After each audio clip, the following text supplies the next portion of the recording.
existe uma diferença entre o que você fala, sua opinião, e o que você faz, sua atitude.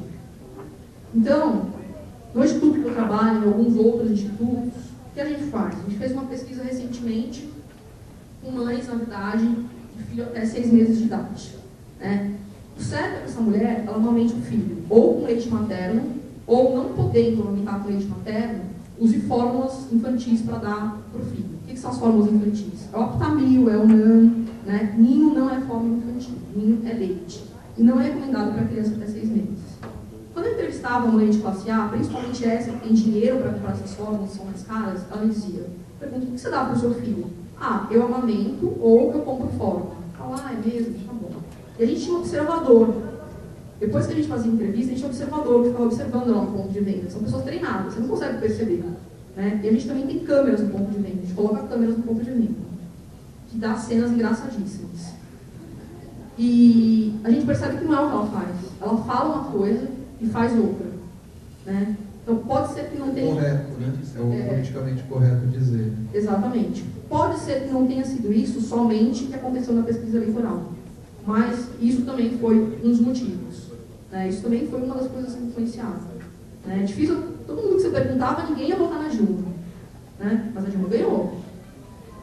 Então, definitivamente é uma diferença entre o cara alegre e o que ele faz. Fazer só um gancho aqui com a pergunta dela, eu acho que tem a ver aqui. A gente sabe que pesquisa culturalmente no Brasil é uma coisa um pouco mais recente, né? Agora que as empresas, principalmente as maiores, estão investindo em pesquisa, estão buscando dados mais confiáveis para poder desenvolver suas campanhas, desenvolver seus produtos, inovar no mercado, enfim. Keila, dá para fazer, e a gente sabe também que as pesquisas são feitas por empresas maiores, né, muitas vezes, multinacionais, etc. Dá para fazer pesquisa em empresas menores? Muitos aqui trabalham em pequenas empresas, médias empresas, tem vontade até, ou enfim, o diretor até já assim, rejeitou, né, a ideia de se fazer uma pesquisa. Dá para fazer pesquisa sem gastar muito? Sim, dá para fazer pesquisa sem gastar muito. Tem a opção que, na verdade, eu comentei com ele, que é você, uma pesquisa quando você pode fazer pela internet, você recebe já os dados codificados, tem como analisar esses dados, mas também tem uma outra forma que é, veja você contratar um instituto de pesquisa para fazer toda a coleta e análise das informações, você contrata só um instituto para fazer o campo da pesquisa.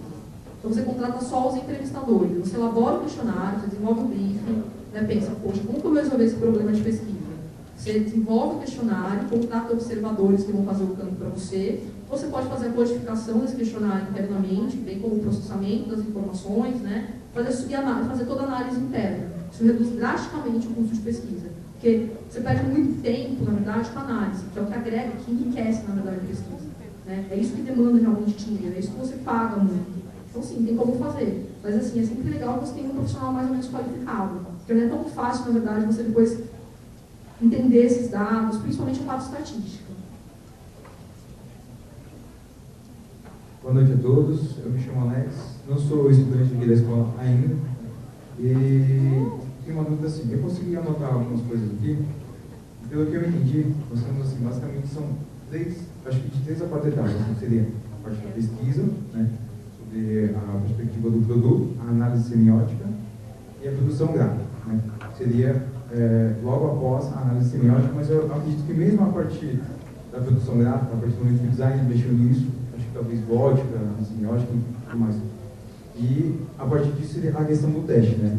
A hora que o produto entra em campo, sobre pesquisa novamente, para ver se vai poder, enfim, ser veiculado. Só que a minha dúvida é com relação ao campo político, em que na verdade o produto é vivo, né? Então, é uma situação, por exemplo, nós temos aqui em Guarulhos as eleições para vereadores do ano que vem. Né? Então, você tem mais ou menos 900 candidatos. Né? Como você pode desenvolver uma pesquisa dentro dessa situação e quais os possíveis resultados? Assim? Então, eu queria uma opinião sobre a sua experiência. Você já mexeu eventualmente com essa questão da política, sobre essa perspectiva assim, de muitos concorrentes? Sim, é uma pergunta difícil até. Eu não trabalhei com pesquisa eleitoral, né? Não tive a oportunidade de trabalhar com pesquisa eleitoral. Eu sempre citei a pesquisa eleitoral, na verdade, para exemplificar, né, o que eu queria explicar a partir da pergunta da Fabiana. Fabiana, é isso? Foi a parte da pergunta da Fabiana. Normalmente, em pesquisa, a gente não tem um número tão grande de itens para ser testado. Então, por exemplo, você não leva 10 produtos para testar numa pesquisa. Eu fiz 10 versões de Guaraná, né? Vou testar as 10 versões? Não, normalmente você leva as 3 melhores, né? Como você sabe quais são as 3 melhores? Sabe quais são as 3 melhores internamente? Você usa o seu público interno, você, na verdade, usa às vezes o chão da fábrica, o pessoal que faz visita à fábrica para te ajudar a selecionar os sabores. Então, eu fiz bastante isso na Skin, né? No caso da pesquisa eleitoral, que você perguntou, eu acho que, na verdade, assim, você pode fazer uma pesquisa, mas acho que já tem algum indício dos candidatos que tem maior chance ou menor chance. Então, você não vai colocar os 900 candidatos, você vai colocar 3, 4 ou 5 que tem maior chance, né? Daí, com base nesses 3, 4 ou 5, você vai poder entender quais são as intenções de voto, quais não são, porque tem alguns que a intenção é muito baixa e as pessoas nem conhecem. Então, você vai, na verdade, selecionar, reduzir. Você faz o blind test também? Pode esse tipo de pesquisa? De teste de produto? Teste certo. Esse daqui que eu vou lançar, tamanho da empresa e tal. Então, tem duas formas de você fazer teste de produto, né? Tem a forma que a maioria, não as empresas líderes de mercado, mas as empresas que não são líderes preferem, que é testar sem a marca. Então eles falam, eles não gostam da minha marca, tem preconceito em relação à marca. Então, você imagina, fazer um teste de produto com vocês. A gente vai testar nova skin. Um monte de vocês vai falar, eu não vou beber nova skin. Ou mesmo que você ache a cerveja interessante, você vai falar, não gostei da cerveja. Existe um preconceito em relação à marca, entendeu? Existe um preconceito em relação à marca. Então, quando eu quero testar o produto puro, na verdade, eu testo normalmente sem a marca. Principalmente quando minha marca tem alguma rejeição, né? Que é o teste cego que o Alexandre está falando. Mas o ideal é que você faça sempre um teste cego seguido de um teste de marca. Porque no ponto de venda, o cara não vai comprar produto, eu não vou comprar um produto sem marca, eu vou comprar um produto com marca. Então, eu preciso saber como esse produto com marca vai ser avaliado, né? Não adianta eu comprar, esse sabor é melhor, né? Essa versão de nova skin é melhor, ok. Só que você não vai comprar uma versão sem marca, né? Então, é sempre importante testar das duas formas. Mas poucas empresas fazem por causa do custo, do investimento que você tem que fazer. Boa noite. Meu nome é Daniela. Aonde eu não te achei, peraí. Sou aluna do curso de marketing.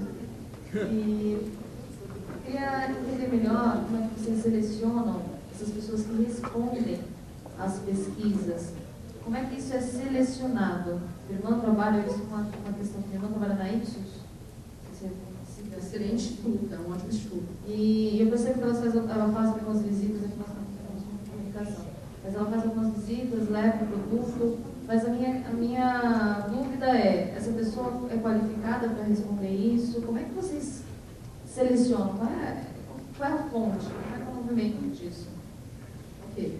O primeiro, antes de responder essa pergunta, eu estou falando de nova skin Cariol. Estou falando da empresa, primeiro porque eu trabalhei muito tempo, tenho um carinho grande pela empresa. Só falei, graças a Deus, eu não estava mais trabalhando na empresa por causa da comunicação de devassa, que eu fiquei decepcionada. Tá? Mas foi, na verdade, uma experiência boa, não quero que vocês me interpretem de forma mal. Aliás, é uma empresa que eu recomendo para qualquer um de vocês trabalharem, dá para aprender bastante.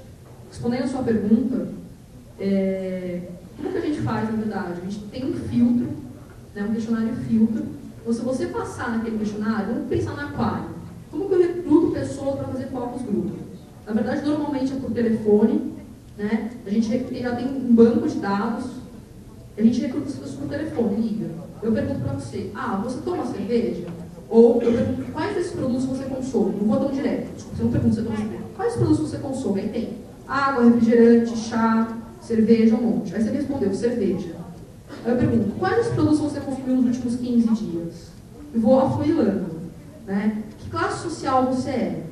Fazendo um monte de perguntas. Se você se encaixa no perfil, na verdade, definido por estudo, com base nessas perguntas, você vai responder o focus group se você não fez pesquisa nos últimos 6 meses. Porque para focus group não pode ter feito pesquisa nos últimos 6 meses. Se for um questionário, uma pesquisa quantitativa, né, como é que a gente faz? Logo no início do questionário, normalmente, a gente coloca as perguntas filtro. Então, se a pessoa cai, o cara agradece e nem continua a pesquisa. Normalmente é feito dessa forma. Por exemplo, se trabalha ou estuda publicidade, marketing, isso aí já é... Exatamente, isso já é uma questão filtro. Se vocês quiserem participar de alguma pesquisa, não falem que vocês estudam marketing, não falem que vocês estudam. Vocês já vão, né? Vocês vão Ele está escrevendo tudo errado. Vocês têm que falar que vocês trabalham sim, porque senão vocês distorcem o resultado da pesquisa. Sabe o que acontece? Eu já, posso falar uma coisa feia? Pode. Eu já participei, mas para tentar entender um pouco dos bastidores, né? Então, eu sabia disso daí. A primeira coisa que me perguntaram é se trabalha na área de publicidade, não trabalhou? Não, trabalhei não, tal. Aí eu fui como pesquisado, né? E é bacana porque, assim, mas foi um laboratório meu, né? Particular, assim. Então eu queria entender como que eles abordavam o entrevistado, tá? Então foi muito bom para mim, mas a Keila tem razão, né? Não façam isso porque é muito feio. Mas eu fiz para aprender, né? Foi aprendizado. Fiz, na verdade, depois eu participei algumas vezes como contratante de pesquisa, né? Eu já ficava atrás do espelho, já. Aí, comendo lanchinho, né? Tudo aquilo lá que o pessoal serve lá. Boa noite, eu sou a Jéssica, eu sou aluna do curso de marketing também. Relacionado também à pergunta da nossa colega aqui. Ela falou sobre o público, né, que vocês selecionam. Não teriam casos de que selecionaram um público específico, por exemplo, em eleições, que fossem votar na Dilma? O maior índice de pessoas que votassem na Dilma e isso influenciasse o público que não fosse votar na Dilma? Uma manipulação do público. Na verdade, como as pessoas que vão ser entrevistadas isso deve ser feito de forma aleatória, né? Isso não deveria ocorrer. Que não quer dizer que não ocorra. A gente tem, por exemplo, na pesquisa Quali, para citar exemplo, a gente às vezes vai com o cliente está lá esperando o grupo acontecer. Chega as pessoas para fazer o grupo. Às vezes as pessoas responderam, mentiram, e a gente percebe isso dentro do grupo, que elas começam a se contradizer, e a gente cancela o grupo. Só para vocês terem noção, a gente perde, quando a gente cancela um grupo, de 7 a 10 mil reais. Né? E a gente perde porque a gente tem que cancelar esse grupo, a gente não pode continuar com esse grupo. Né? Não era o público que a gente queria falar. Também tem a pesquisa quantitativa. Por exemplo, eu quero fazer uma pesquisa para saber de religião. Né? Aí eu fico do lado de uma igreja católica. É óbvio que eu vou pegar católico. Então você tem que tomar todos esses cuidados. Você tem que tomar cuidado. Aonde você vai fazer a pesquisa? Tem que ter aleatoriedade. Então, assim, não é todas as pessoas que passam que eu abordo. Às vezes passo uma pessoa, eu abordo, aí passa duas, eu deixo de abordar. Né? Isso vai depender, na verdade, da categoria. Então, todos esses cuidados têm que ser tomados para que isso não aconteça. Mas isso pode ter acontecido na pesquisa eleitoral? Pode. Eu não sei o que aconteceu exatamente. Né? Eu dei a minha hipótese do que eu acho que pode ter acontecido. Não posso dizer se isso aconteceu ou não, porque eu não participei, na verdade, do planejamento do estudo. Posso fazer uma outra pergunta? Posso fazer também? Fala aí. Oi, Renato, tudo bem? Eu sou o Bruno, sou professor aqui dos cursos de comunicação de marketing aqui da INAC. Já que você está falando de pesquisa, qual a percentagem de pesquisas que acabam sendo canceladas no próximo ano? Eu adoraria ter essa informação. Não, eu não tenho essa informação. Sim, eu trabalho no Instituto, eu já cancelei alguns. Na verdade, o correto é que todos os institutos trabalhar fizessem a mesma coisa, mas tem alguns que não fazem, principalmente quando o cliente não vai acompanhar o grupo. Então, quando o cliente está lá, o cliente manda, ele fala, vai cancelar e acabou. Quando o cliente não está, o instituto decide. Normalmente você não decide cancelar, né? 10 mil reais ninguém quer perder. É normalmente o custo. Mas eu não tenho esse número, eu posso buscar para você e depois passar para o Alexandre. Na verdade, é até uma brincadeira por causa de ser tema de pesquisa, diga-se de passagem. Pesquisa não no sentido funcional, pesquisa no sentido acadêmico. Sim, mas eu não tenho. Tem muito a ver com a pergunta do Bruno aí. Você já trabalhou num projeto de pesquisa que você falou, nossa, esse projeto é bacana, né, e tal, e trouxe um resultado significativo para a empresa, ou seja, uma informação importante para a empresa tomar uma decisão e simplesmente a pesquisa foi engavetada, ou seja, aquela decisão poderia ser tomada naquela pesquisa, o executivo da empresa falou, vamos engavetar, vamos deixar de lado, vamos... Quer dizer, foi investido uma pesquisa e o que poderia acontecer pós essa pesquisa não foi levado adiante. Você já participou de um projeto nesse sentido? Infelizmente, muitos projetos isso acontece, né? É muito normal, na verdade, que as pessoas, infelizmente, usem pesquisa não para entender o consumidor, mas para provar alguma coisa que ela já tem em mente. Né? Então, assim, eu acho que eu deveria fazer a comunicação desse jeito, mas eu vou lá e faço a comunicação. Né? Aí eu fiz. Aí o consumidor falou que não é aquilo. Eu vou colocar aquilo mesmo, porque eu achei que era, eles não sabem o que estão falando. Então, principalmente quando a informação da pesquisa ela não favorece a empresa ou quem vai tomar a decisão, essa pesquisa é engavetada. Né? Não deveria ser assim, não deveria ser esse o processo, mas isso acontece muito, infelizmente. Agora, quantos por cento, não vou conseguir te dizer. Fizeram pesquisa antes de lançar a campanha da Sandy? Certamente não. Ou fizeram, disseram, não é essa. Vamos lançar assim mesmo? Não sei, na verdade, como eu disse, eu não estava mais no skin, na verdade, eu não sei o que eles quiseram com aquela comunicação, né? Assim, me pareceu que eles quiseram chocar, eles conseguiram isso. Agora, qual vai ser, na verdade, o próximo passo? Eu não sei, eu acho que eles não estão conseguindo construir, na verdade, o que eles queriam para a marca, né? Infelizmente. Ela queria sair desse lado de, né, mocinha boazinha, santinha, não conseguiu. Agora, a marca, não sei se conseguiu essa mesma coisa. Mas, na verdade, assim, com a Sandy, eu acho também que eles tentaram, como eu disse para vocês, para a mulher, a marca Devassa tem muito associada à prostituta. Né? Então, na verdade, com a Sandy, eles tentaram também tirar um pouco esse apelo da marca. Porque a Paris Hilton não tem nada contra ela, né? Mas ela tem um apelo mais devassa, né? Que não é o que a Sandy. Então, eu acho que eles tentaram trazer isso para a marca.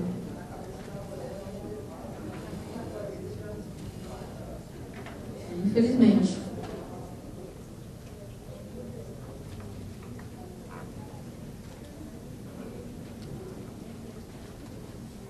Mais perguntas?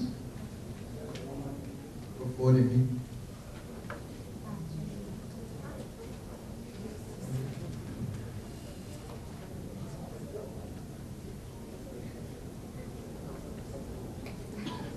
Chega primeiro.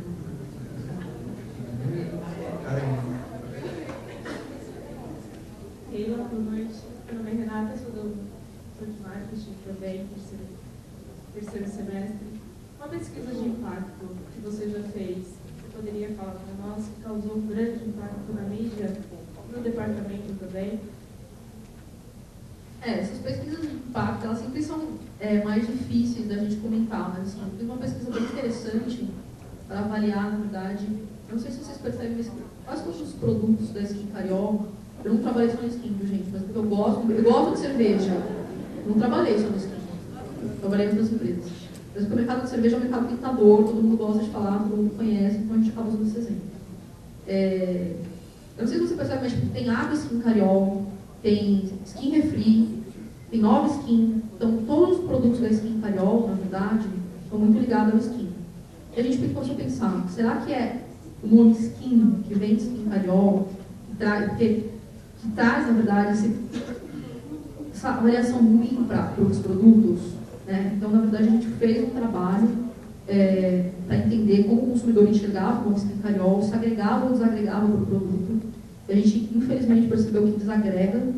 E após isso, a gente fez, na verdade, o lançamento do Frutos, que eu não sei se vocês conhecem, se alguém já tomou, mas que é, na verdade, um produto que concorre, na verdade, com ADs, concorre com ADs também, mas não é o principal concorrente, porque ADs é leite de soja, mas também concorre com Del Valle. É um suco, na verdade, com polpa de fruta. Daí a gente lançou sem nada de Skin Cariol. Então, na verdade, eu acho que isso ajudou. Outra coisa, Devassa. Em qualquer outro momento antes dessa pesquisa, com certeza eles iam colocar Skin em algum lugar da garrafa de Devassa, para mostrar que era Skin, para enaltecer, porque eles acham que enaltecer o nome. Quando a gente comprou a Devassa, a gente falou, a gente não pode associar o nome da Skin Cariol, porque isso vai dar, na verdade, vai degradar a imagem do produto. Então, isso foi uma coisa importante, porque ajudou em todos os lançamentos posteriores. A gente tomou esse cuidado para não colocar mais isso. Olha que interessante, imagina falar isso dentro da empresa. Né? Você não pode colocar o nome da Skin no produto. É uma coisa bem delicada. A Skin Cariol é uma empresa familiar, ela se profissionalizou e se desprofissionalizou de novo. Teve a entrada de grandes executivos no mercado, Fernando Terni, Marcelo Sá, e esses caras saíram. A empresa voltou à gestão familiar agora, eles foram para Itu. Então, quando a gente falou, era obviamente na gestão não familiar, quando tinha outros profissionais, mas foi super difícil a família aceitar isso. Porque é o nome deles. Você imagina como profissional de pesquisa, não é só um profissional, na verdade, que colhe dados e informações, ele tem que ter um jogo de cintura muito grande, ele tem que saber como falar, como passar a informação. Isso é um treinamento bem bacana, porque todo mundo vive isso no dia a dia.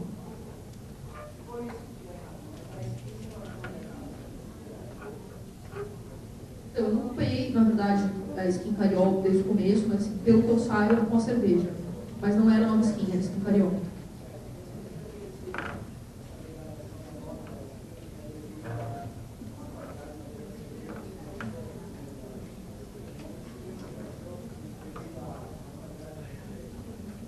pode ser por causa disso, mas eu acho que teve outros fatores que influenciaram, né? A Skin teve muito na mídia, por causa de programa do governo, por causa de imposto, não sei se vocês lembram, se vocês acompanharam isso. Isso é uma coisa, na verdade, que o pessoal que trabalha com RP sabe, né? Se você não faz, na verdade, olha a marca de forma correta, gerencia isso de forma correta, isso pode prejudicar bastante a marca da empresa. Então, eu acho que isso também contribuiu para prejudicar a marca, não só a qualidade dos produtos. Na verdade, vou até falar para vocês, deve ter muita gente que bebe cerveja aqui, e eu queria que vocês fizessem, na verdade, um teste cego. É bem legal. Duvido, na verdade, quem vai acertar a diferença entre Skin, Boêmia ou Skol. Ah, não, eu acerto, os bebedores de cerveja. Gente, a gente fez isso, cansou de fazer isso, e a galera errava, entendeu? Falava, essa cerveja é melhor. Que cerveja é essa? Enquanto você não sabe, falava, não acredito. A primeira garrafa. A Kaiser mostrou isso no comercial, né? Todo mundo fala, Kaiser dá dor de cabeça, a mulher abria lá e era Kaiser. Né? Então isso acontece muito. Você vê como vocês são influenciados pela marca. Filha, estão falando bastante aqui nas perguntas sobre o cliente pede, o cliente manda. Quando que o profissional de inovação percebe, né, como, não sei se estamos no ramo de estética, mas no ramo de tecnologia acontece bastante, sempre está inovando em tecnologia, vai melhorando, é muito rápido esse processo. Telefonia, principalmente, mudou de analógico para digital, e algumas empresas investiram no analógico, afirmando que 43 milhões de usuários não podiam estar errados. Estavam errados, 43 milhões. Como é que um profissional percebe isso? Pô, o cliente não está acompanhando isso, o cliente está falando coisa errada. Como você vê isso? A gente pode até perceber, como você trabalha de tudo, você pode até perceber isso. Mas assim, você perceber, você não tem, na verdade, muita influência no que o cliente vai fazer, entendeu? Você pode, na verdade, dar uma dica para o cliente. Aí você pode conversar. Mas até aí, o cliente está fazendo errado, a decisão é dele, entendeu? O instituto de pesquisa vai falar, eu tenho que ser imparcial, entendeu? Eu não sou eu que tomo a decisão. Na verdade, o que eu falo para ele esse é o melhor caminho para você seguir. Se ele vai seguir esse caminho ou não, uma decisão dele, na verdade, porque nem vai mexer no bolso dele, entendeu? Então, a gente não tem muita influência nesse sentido. Quando você é instituto, quando você é uma área de inteligência de mercado dentro de uma empresa, você tem um pouco mais de força. Né? Então, fica um pouco mais fácil, na verdade, porque você conhece do mercado. Você sabe o limite, você consegue ver os outros dados, né? Investigar outros dados. Então, você tem mais chance, na verdade, de desfazer esse equívoco. Ou fazer o cara fazer uma coisa que ele deveria fazer e ele não está vendo, entendeu? Boa noite, me chamo Francisco, sou do curso de administração.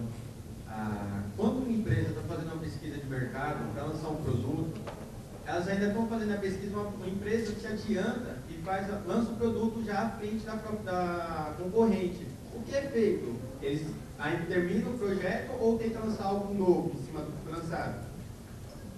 Então, normalmente, quando o projeto ele já está ocorrendo, é dificílimo você ter mudanças, né? Então, assim, eu já estou com uma pesquisa em campo. Aí você vira para mim e fala, Keila, lançaram um produto. Água saborizada é um bom exemplo, né? Você está fazendo uma pesquisa de água saborizada. Aí vem lá o seu concorrente e lança água saborizada no mercado.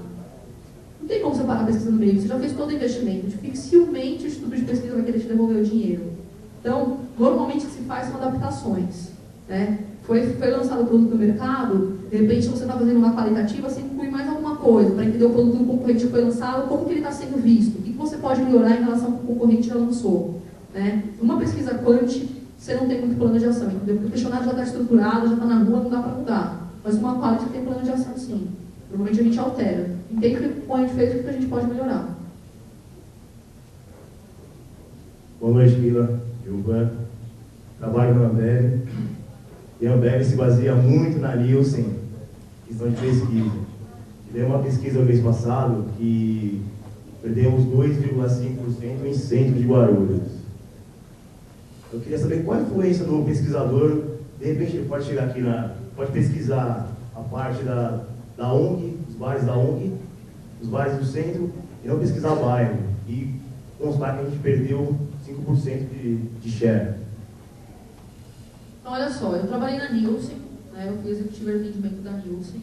A gente é um instituto super sério, super grande, super renomado. Eles se preocupam, né, em representar todas as regiões. Então, assim, se a Nielsen falou que você caiu 1,5 é isso? Você caiu 1,5.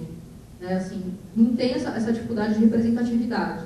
Né? A Nielsen ela trabalha com vários varejos, ela troca os varejos de vez em quando, para o varejo começar a dar informação errada. Por exemplo, a Ambev vai lá e compra um varejo, para as informações não começarem a ficar distorcidas, então você tem mudança.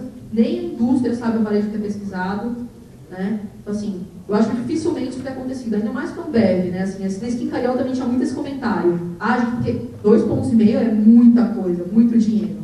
Né? Dependendo do mercado, dependendo do valor do mercado, é muita grana. Então, assim, na Skin Cariol também a gente fala, mas a Ambev comprou esse mês para ela poder ganhar share. Com certeza ela deu dinheiro para a Nielsen. Não, isso não acontece, gente. Trabalhei na Nielsen, trabalhei no mercado de bebidas e isso não acontece.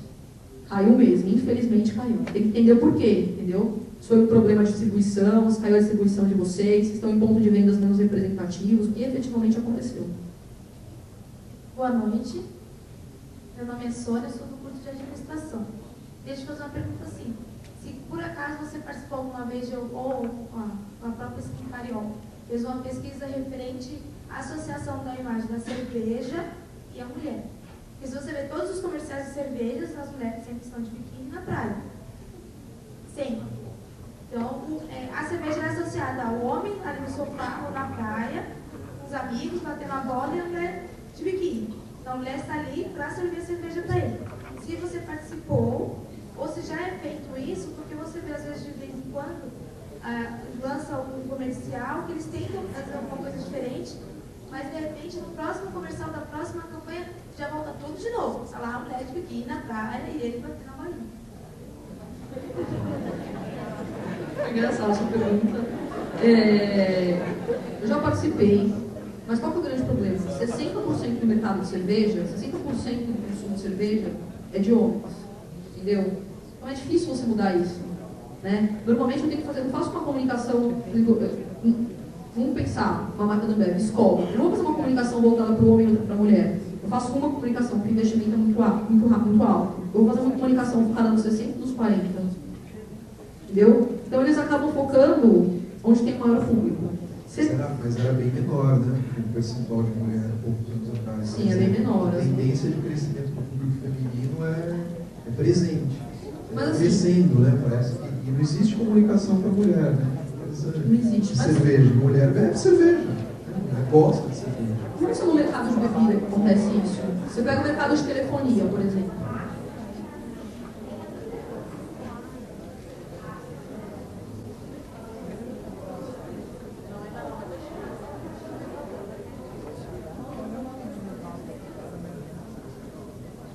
Então, você vê, mercado de telefonia, né? Vamos pensar em mulher e homem, vamos pensar no público idoso.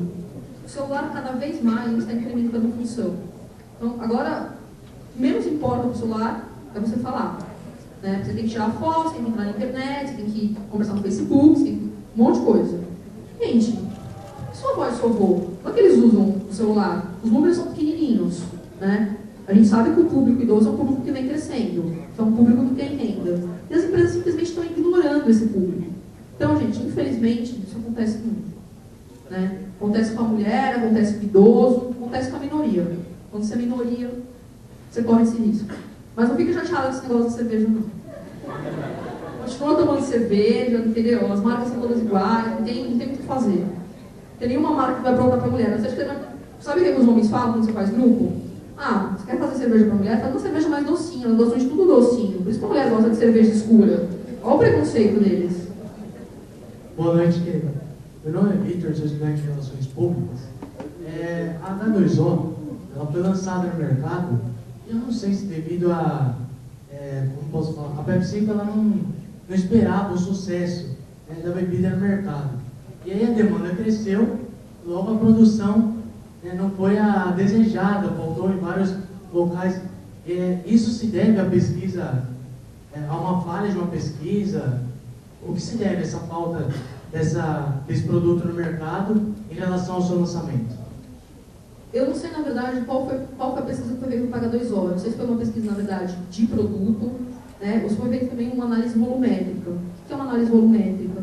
Quando você entra no mercado, você pode fazer um teste para entender quanto que, na verdade, aquela pesquisa, junto com a marca, junto com o conceito do produto, ele tem potencial de vender, né? Dificilmente as empresas fazem análise volumétrica. A Nielsen tem análise volumétrica porque é muito caro, o investimento é bem alto e demora algum tempo.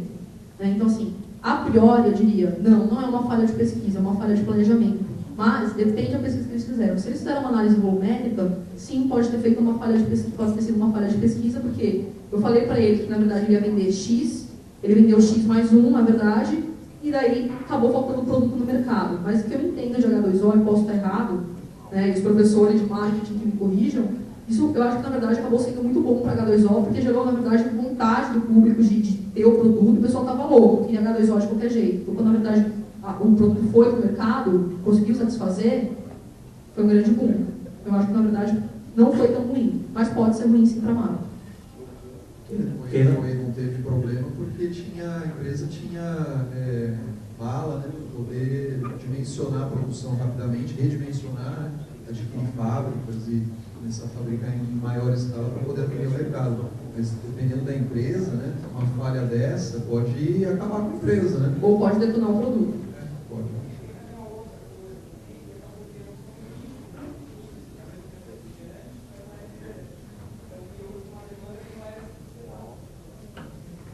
É um novo mercado. Querida, boa noite. Meu nome é William, sou do curso de marketing da faculdade. E eu queria saber, na verdade, foi ainda voltando ao Focus Group que você explicou, que vocês têm uma base de dados, vocês estão ligando a pessoa, ele vem filtrando e acabam selecionando a pessoa. Mas eu acho que ficou claro, de onde vem essa base de dados? De onde vocês tiram ela? Vou ligar para esse cara. A gente compra essa base de dados, né? A gente compra essa base de dados tem empresas especializadas em formação de banco de dados. Então a gente compra essa base de dados. Da mesma forma, quando a pessoa, na verdade, faz uma comunicação pela internet, e às vezes você recebe e-mail, como essa pessoa tem meu e-mail? Só comprou uma base de dados. A gente também. Por exemplo, a gente está fazendo uma pesquisa de cartão de crédito. A gente comprou a base de dados, pessoal dos clientes de cartão de crédito. E a gente acaba usando essa base de dados para outras pesquisas também.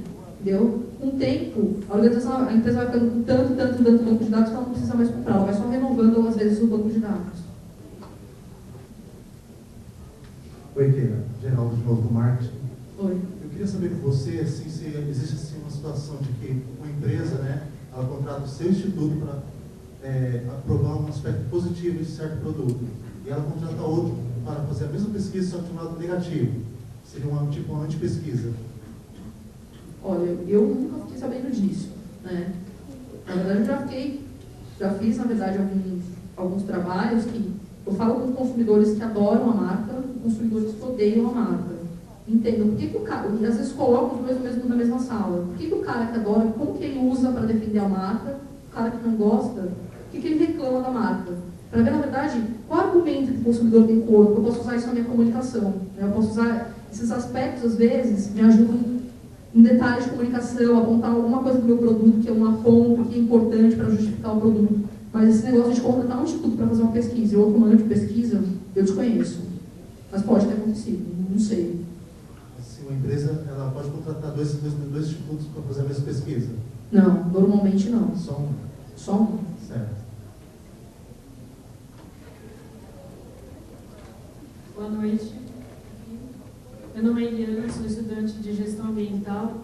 E minha pergunta, fugindo um pouco aqui, parece que o foco um pouco de vida, né? Fugindo um pouquinho disso, eu gostaria de saber o que as empresas têm feito e o que os profissionais também da área de marketing e propaganda também têm feito, quanto a conscientização das pessoas do lado mais forte, porque eu acho que ainda a propaganda quanto a isso, eu acho que ainda é um pouco tímida.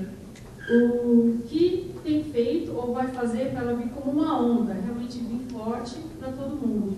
E também eu gostaria de perguntar como uma pesquisa influencia no preço do produto. Então, a primeira pergunta. Eu acho, na verdade, que essa questão de sustentabilidade que você levanta é uma questão, na verdade, que já está bastante difundida, né? Agora, claro, existe uma diferença no que a pessoa fala. É difícil você perguntar para a pessoa, você acha que sustentabilidade é importante? A pessoa dizer, não acho que sustentabilidade é importante. Todo mundo fala que acha. Mas no dia a dia o cara toma um banho de 20 minutos, né? Ele faz coisas, na verdade, que não condizem com o que ele falou. Como eu disse, a opinião é diferente da atitude, né?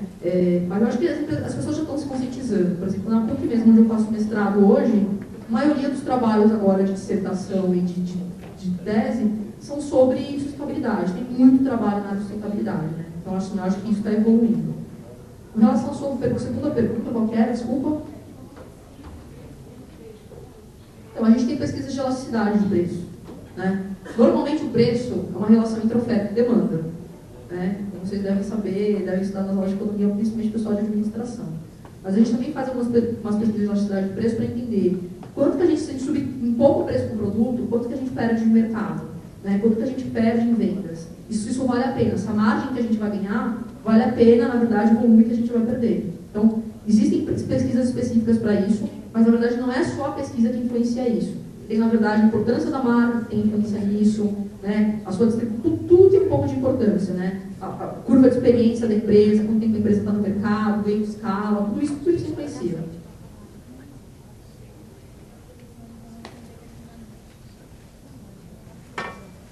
E aí, pessoal?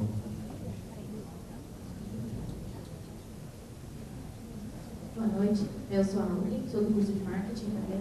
A minha dúvida, na verdade, são duas. Eu queria saber de você, que tem experiência no ramo de bebidas, se as cervejas importadas têm uma fatia significativa nas vendas no Brasil.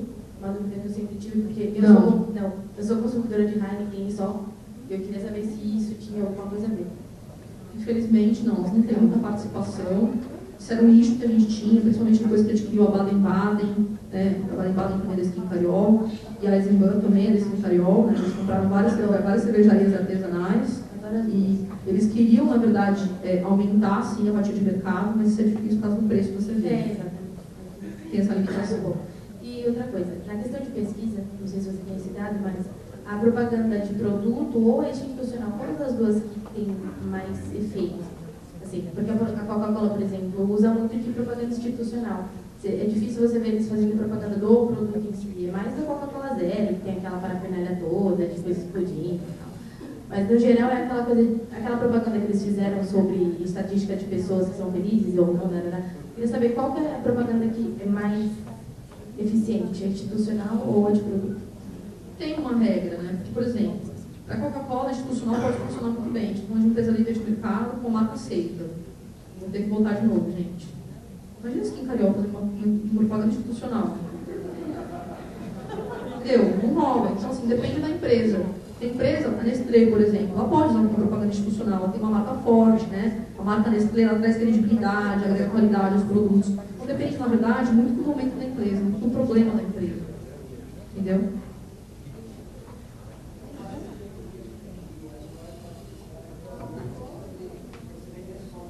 Espera um pouquinho, só aqui, só a gente está discutindo. Fala-se hoje em dia muito a respeito das empresas de publicidade vender sonhos e não produtos, né? No caso de empresas que não têm uma colocação no mercado, uma marca que surgiu recentemente, ela não ganharia talvez o nome do mercado, vender mais um conceito do produto? Porque hoje em dia as pessoas, pesquisas comprovam que as pessoas compram mais conceitos do que produtos, né? Compram mais uma coisa que vai satisfazer uma questão conceitual do que um produto que vai suprir uma necessidade. Sim, mas assim, de novo eu tenho que voltar, depende do público que você está falando, entendeu? Porque você vem então um conceito, o público jovem, eles acham legais, entendeu? Se você vende um conceito que não tem nada a ver com o produto, o cara vai atrás. Agora eu quero saber o que é isso, entendeu? Agora, de repente, para o público de classe C e classe D, essa estratégia não seja tão interessante. Então, na verdade, depende muito da estratégia da empresa. É difícil falar, porque a gente sempre está buscando aquela solução, né? Pesquisa de produto ou pesquisa institucional, né? É vender desejo ou vender produto? Não tem uma regra, depende da estratégia da empresa. Depende, na verdade, de como a empresa está no mercado. Você acredita que a falha da Devassa foi por aplicar a publicidade